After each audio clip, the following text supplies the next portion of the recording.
Assalamu alaikum dear students. Welcome to the class of classics in drama. Students, before we start our first drama, that was a Greek tragedy. इससे पहले मैं ये चाहूंगी कि मैं आपको थोड़ा सा ग्रीक ड्रामा के बारे में ब्रीफ करूं ताकि आप उसको अच्छे से अंडरस्टैंड कर सकें और उसको अच्छे से एंजॉय कर सकें। तो ग्रीक ड्रामा एक्चुअली ये स्टार्ट हुआ बिफोर क्राइस्ट और इसके क्या फीचर्स थे ये मैं आपके साथ यहाँ पे डिस्कस करूंगी। Drama was born in ancient Greece 600s before Christ. Greek were giving choral performances of dancing and singing. इनका एक गॉड होता था ग्रीक लोगों का, जिसे डायनासिस कहते हैं। डायनासिस एक्चुअली नेचर का और वाइन का, ग्रेप्स का, सिंगिंग का, डांसिंग का और लिटरेचर का और आर्ट का गॉड था। और उसके फेस्टिवल्स जब होते थे तो उसमें परफॉर्म किया जाते थे, डिफरेंट डांसेस किए जाते थे और सिंगिंग की जाती थी। तो वहां पर परफॉर्मेंसेस दी जाती थी। तो एक्चुअली ड्रामा का इन्हीं मेलों ठेलों से शुरू हुआ जो कि गॉड डायनासिस के ऑनर में सजाए जाते थे। तो ये जो परफॉर्मेंसेस थी ये आहिस्ता आहिस्ता फिर ड्रामा की शक्ल इख्तियार करती गई। अच्छा, फिर ये परफॉर्मेंसेस में क्या होना शुरू हुआ, ड्रामा कॉन्टेस्ट होना शुरू हो गए।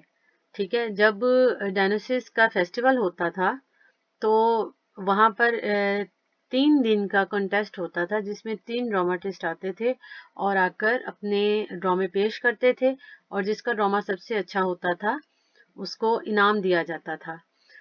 सबसे पहले यहाँ पर मैं एक ड्रामाटिस्ट थेस्पिस का जिक्र करूंगी। ये 534 बिफोर क्राइस्ट में ये काम कर रहा था। इसने एक्चुअली थिएटर को एक शक्ल दी। ठीक है, पहली जो अर्ली परफॉर्मेंसेस थी उनमें सबसे पहला जो एक्टर नॉन हिस्ट्री में है वो थेस्पिस ही था। He defined theatre as art of acting a part on stage. ये थिएटर को इसने डिफाइन किया जिसमें इसने एक्टिंग मुतारफ करवाई, dramatic impersonation of another character than yourself. तो पहले क्या होता था कि कोरल परफॉर्मेंसेस होती थी। कोरल परफॉर्मेंसेस क्या होती है, एक कोरस होता है, आपको पता है कि कोरस के अंदर काफी सारे लोग लाइनों में खड़े होते हैं, कम से कम 3 लाइनें होती हैं जिनमें वो एक ही आवाज में एक सॉन्ग गा रहे होते हैं। उस सॉन्ग में क्या होता था कि वो लोग डायनासिस की शान में ही कसीदे पढ़ा करते थे। तो डायनासिस का जो फेस्टिवल था एक्चुअली ये मार्च अप्रैल में हुआ करता था, क्योंकि तब आपको पता है कि बाहर आती है और नए सिरे से जिंदगी शुरू होती है। जब बहुत ज्यादा सर्दी खत्म हो जाती है तो ये समझते थे कि नई जिंदगी मिली है डायनासिस को और नई रूह उसमें फूंकी गई है और वो नए सिरे से जिंदा हो गया है। तो वो सारी फिर वो जो स्टोरी है वो कोरस में सिंगिंग के फॉर्म में बताते थे। तो थेस्पिस ने क्या किया कि इसने एक नया स्टाइल मुतारफ कराया इसमें, जिसमें वो हीरोज का जिक्र होता था और डायनासिस का जिक्र होता था, अपने अच्छे कारनामों का जिक्र किया जाता है। मल्टीपल किस्म के परफॉर्मेंसेज होते थे जिसमें कोई मिथ या कोई पोइम वगैरह गाई जाती थी। तो थेस्पिस ने क्या करना कि वो कोरस का एक मेंबर होता था, मगर जब भी कोई एक्शन की बात आती थी या किसी को थोड़ा सा प्रेजेंट करना होता था तो वो बीच में से गाना गाता हुआ निकलता था और बाहर निकल के परफॉर्म करना शुरू कर देता था। यानी कि वैसे भी एक्शन बनाता था या लोगों को अट्रैक्ट करता था कि जो बातें बोली जा रही हैं उसको वो एक्ट करके डांस की शक्ल में और एक्सप्रेशंस की शक्ल में वो दिखाता था। uncertain whether he was a playwright, an actor or a priest। तो ये अभी तक इस चीज की क्लियर नहीं है। बाज लोग ये कहते हैं कि ये एक ड्रामाटिस्ट भी था और ड्रामाटिस्ट मीन के वो ड्रामा वो लिखता था और फिर खुद ही बाहर निकल के अपने कोरस में से वो परफॉर्म करना शुरू कर देता। या फिर ये कहा जाता है कि पता नहीं वो सिर्फ एक्टर ही था। और प्रीस्ट क्या आपको पता है कि डायनासिस गॉड था और गॉड के लिए जो लोग भी उसकी शान में कसीदे पढ़ते हैं या उसके लिए जो काम करते हैं उसको प्रीस्ट कहा जाता है। तो ये अभी तक कंफर्म नहीं है, मगर बहुत सारे जो अ, हम देखते हैं हिस्ट्री में तो कहीं पे इसको प्ले राइटर और एक्टर भी कहा जाता है, कहीं पे इसको तीनों हवाले से ही जाना जाता है और कहीं पे सिर्फ इसको एक्टर कहा जाता है। Thespian term comes from his name. तो थेस्पियन टर्म एक है, थिएटर की जब हम बात करते हैं तो वहां पर थेस्पियन टर्म भी यूज होती है। तो एक्चुअली ये टर्म ख़ास तौर पर जो चीज़ स्टेज के ऊपर परफॉर्म की जाती है ये उससे रिलेटेड होती है, तो एक्चुअली यहीं से ही वो टर्म बनी है। अच्छा, यहाँ पर मैं थोड़ा सा आपको मज़ीद डिस्क्राइब कर दूं कि ग्रीक थिएटर कैसा होता था। थिएटर लाइक के जिसपे वो परफॉर्मेंस, वो स्टेज कैसा होता था, उसकी फिजिकल प्रॉपर्टीज क्या होती थी। Took place in large hill side amphi theatres held 20,000 people. तो ऐसे हिल साइड पे एम्फी थिएटर्स बना करते थे जहाँ पर कम से कम 20,000 लोगों के बैठने की गुंजाइश होती थी। और जो वहाँ पर परफॉर्म करते थे उनमें कोरस होते थे और उनके लीडर होते थे, और फिर उसमें लाइंस चांट की जाती थी, यानी कि उनको विर्द किया जाता था, लाइक उनको इकट्ठे उनको पढ़ा जाता था। Chorus performed in an orchestra not on a raised platform. Orchestra के फॉर्म में वो गाना गाते थे, मगर वो एक रेज्ड प्लेटफॉर्म के ऊपर नहीं खड़े होते थे, बल्कि ऑर्केस्ट्रा की तरह वो होते थे। अच्छा, ये है कि उनका लीडर और कोरस को मिला के तकरीबन 50 के करीब कम से कम लोग हुआ करते थे। आगे हम देखते हैं तो mask used to represent characters, high sole boots worn to add height, both of these limited movements. अच्छा, चूंकि कम से कम 20,000 लोगों के बैठने की गुंजाइश होती है, तो आप खुद सोचिए कि ऐसे परफॉर्मेंस में लोग तो नजर नहीं आते होंगे, ना उनके चेहरों के एक्सप्रेशन नजर आते होंगे, तो फिर उसके लिए मास्क डिजाइन किए जाते थे। यानी कि एक खास फेशियल एक्सप्रेशन के साथ, हैप्पी, सैड और डिफरेंट, गुस्से वाले, ठीक है, पोलाइट, रोमांटिक, इस तरह के मल्टीपल किस्म के मास्क रेडी किए जाते थे, और उन मास्क को डिफरेंट तरीकों से यूज किया जाता था एक्सप्रेशन दिखाने के लिए। और मास्क इतने बड़े होते थे कि बाज दफा तो वो सर से ऊंचे और तकरीबन इतने बड़े कि फेस का मास्क वो कम से कम सीने तक पहुंच जाया करता था, इनके चेस्ट तक उसकी लंबाई होती थी। और वो या तो मल्टीपल किस्म के लेदर के या फिर वुड के बने हुए मास्क होते थे, और उसके ऊपर एक्सप्रेशंस बने होते थे। और उसके साथ साथ बड़े बड़े रोब पहना करते थे, लाइक बहुत बड़े बड़े गाउन पहना करते थे वो एक्टर्स। और साथ में हाई सोल्ड बूट पहनते थे, वो इतने बड़े बड़े बूट होते थे कि ताकि हाइट ऊंची लगे और लोगों को दूर से नजर आए।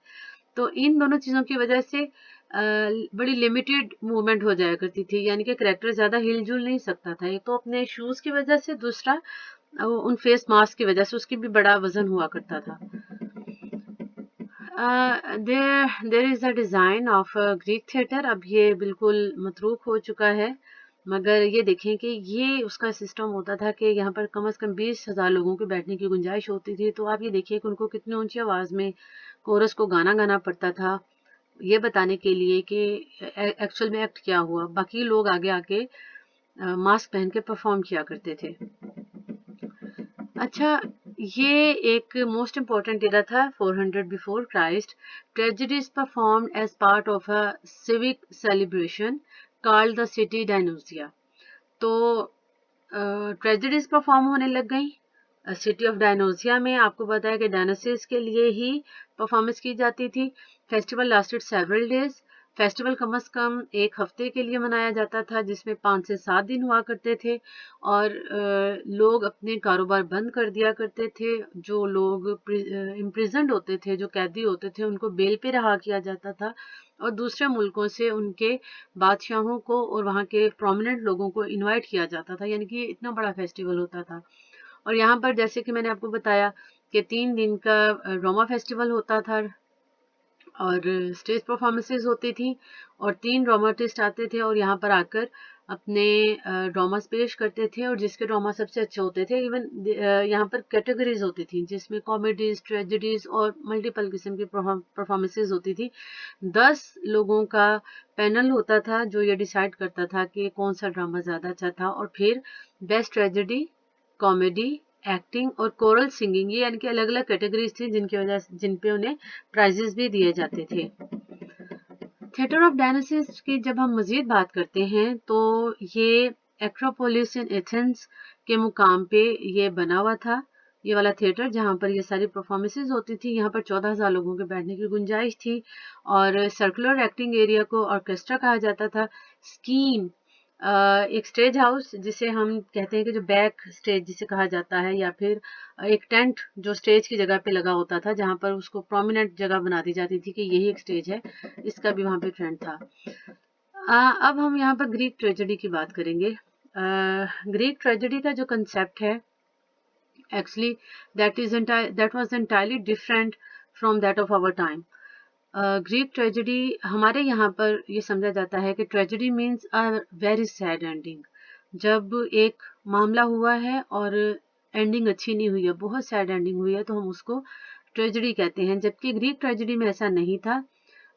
सैड इंसिडेंट्स होते जरूर हैं उसमें, क्योस होता है, मगर जरूरी नहीं है कि उसकी सैड एंडिंग हो, बल्कि वो हैप्पी एंडिंग भी हो सकती है। Nearly all surviving tragedies are based on myth. तो बहुत सारी ट्रेजेडीज लिखी गई थी, वहां पर बहुत ज्यादा ट्रेंड था, बहुत ज्यादा रिच कल्चर था वो इस ड्रामा की और लिटरेचर और आर्ट में। मगर कुछ हैं ट्रेजेडीज जो अब सर्वाइविंग हैं, जिनका ट्रांसलेशन हुआ और इंग्लिश लैंग्वेज के थ्रू हमारे तक वो पहुंची हैं। तो वो सारी की सारी मिथ के ऊपर बेस्ड करती है। मिथ क्या होती है? मिथ एक फर्जी कहानी होती है जो अपने कल्चर को देख के एक कहानी बना दी जाती है, जो एक हमारे माइंड सेट को रिप्रेजेंट करती है, हमारे सोशल एंड कल्चरल जो नॉर्म्स होते हैं उस पे बेस्ड करती हुई। और फिर जब वो कहानियां गाई जाती हैं या गुनगुनाई जाती हैं, तो वो सीना ब सीना एक नस्ल से दूसरी नस्ल में ट्रांसफर होती चली जाती है, और एक वक्त आता है कि उन कहानियों को सच्चा तस्लीम किया जाने लग जाता है। तो मिथ कुछ इस तरह की कहानियां होती है, फर्जी कहानियां होती हैं। Characters struggle against hostile forces ended in defeat and ultimately in death. तो ट्रेजेडी में क्या है कि करेक्टर स्ट्रगल कर रहा है कुछ हॉस्टाइल फोर्सेस के अगेंस्ट।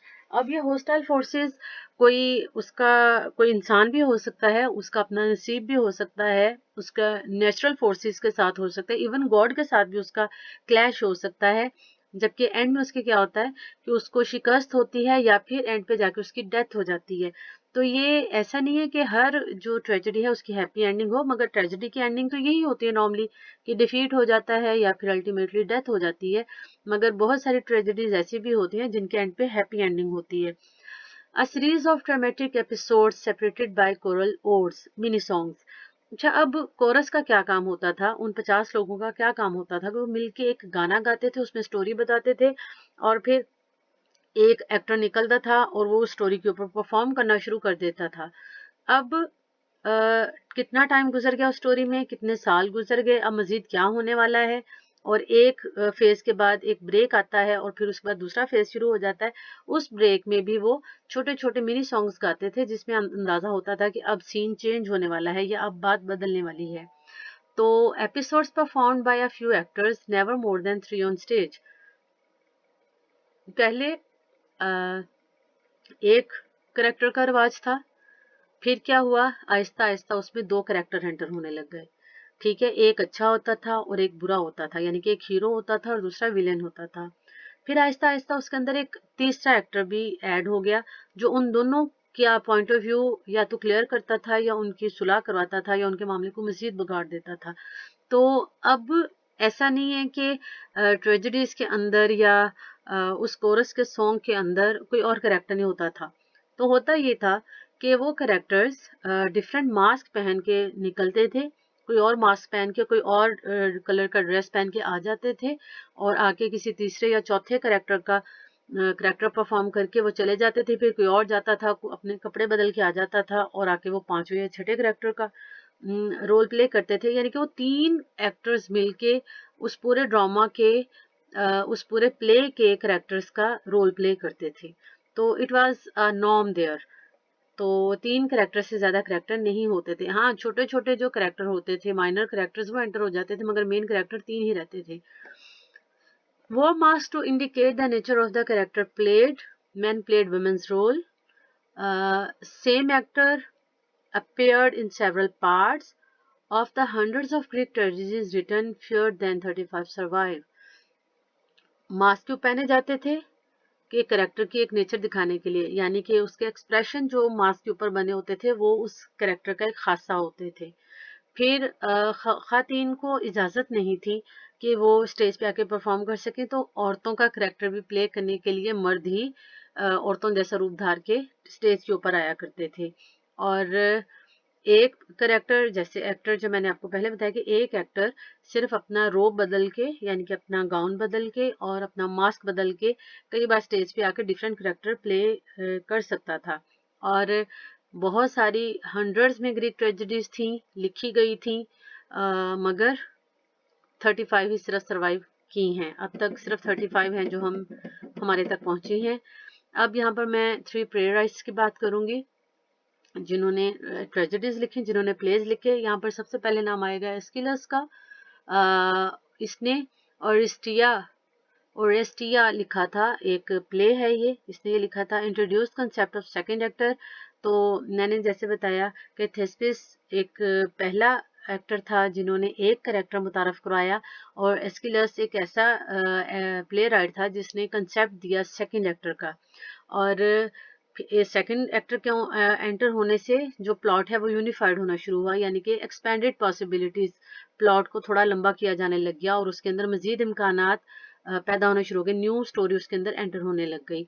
इसके बाद सोफोक्लेस की बारी आएगी। सोफोक्लेस एक प्ले राइट भी था और इसने कंसेप्ट दिया थर्ड एक्टर का। इसने अपने प्लेस के थ्रू एक थर्ड करेक्टर एंटर किया इसके अंदर, और करेक्टर नहीं, सॉरी, एक्टर एंटर किया। और ये सबसे ज़्यादा मशहूर है एडिपस रेक्स के लिए। ये एक ट्रेजेडी है और इंशाल्लाह हम इस क्लास के बाद, इस लेक्चर के बाद एडिपस रेक्स ही पढ़ना शुरू करेंगे, मगर उससे पहले मैं आपको सोफोक्लिस का एक मुकम्मल तारुफ करवाऊंगी। यूरिपिडीज भी एक प्ले राइट था, created the ultimate form of drama. ये एक्चुअल इसने ड्रामा को एक असल शक्ल दी। फार मोर नेचुरलिस्टिक और human approach in his work, showed interest in psychology through portraits of women। तो इसने ग्रीक वुमेन को मुतारफ कराया अपने ड्रामा के थ्रू, और ग्रीक क्या सोचते थे औरतों के बारे में, उनकी क्या कंसेप्ट था औरतों के बारे में, इसने उसको हाईलाइट किया। दूसरा ये कि ये इसका जो अप्रोच थी, यानी कि मिथ पे ये कम काम करता था और नेचुरल और ह्यूमन अप्रोच के ऊपर इसका ज़्यादा फोकस होता था। और इसने एक्चुअली अल्टीमेट शेप देनी शुरू की, यानी कि वो सॉन्ग से निकल के ज़्यादा एक्टिंग की तरफ लेके आया ड्रामा को।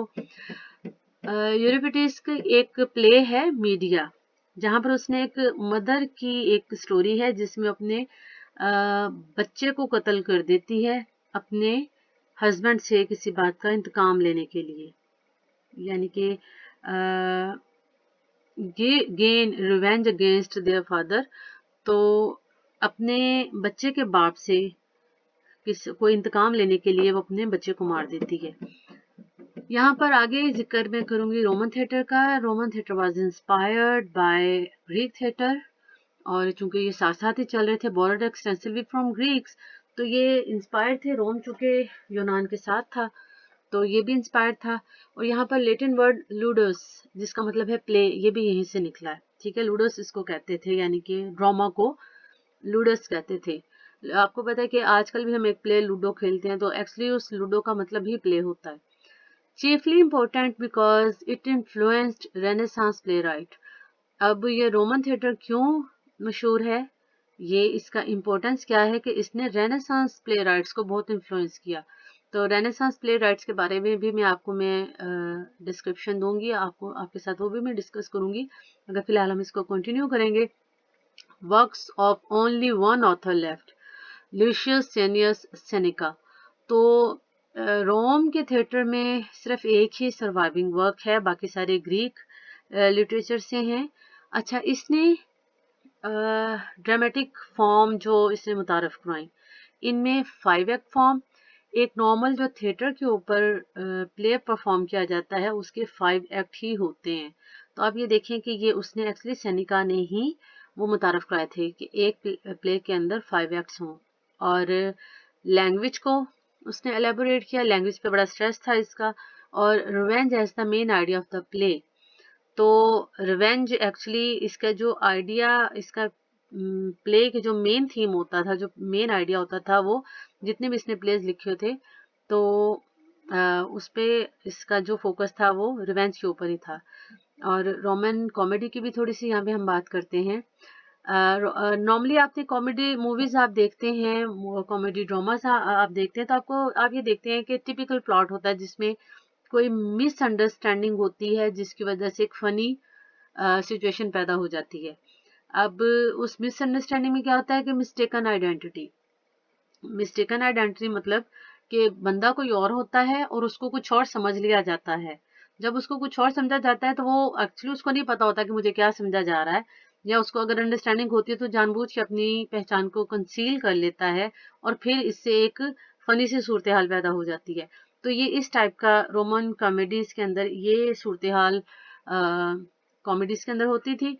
Free spending sons deceiving their father, और उसमें फिर अब ये मिस्टेकन आइडेंटिटी के साथ और क्या थीम होती थी कि जो बेटे होते थे वो अपने बाप के पैसे खर्च करते थे मगर अपने बाप को पता नहीं चलने देते थे, और फिर आहिस्ता आहिस्ता इस थिएटर को डिक्लाइन आना शुरू हुआ।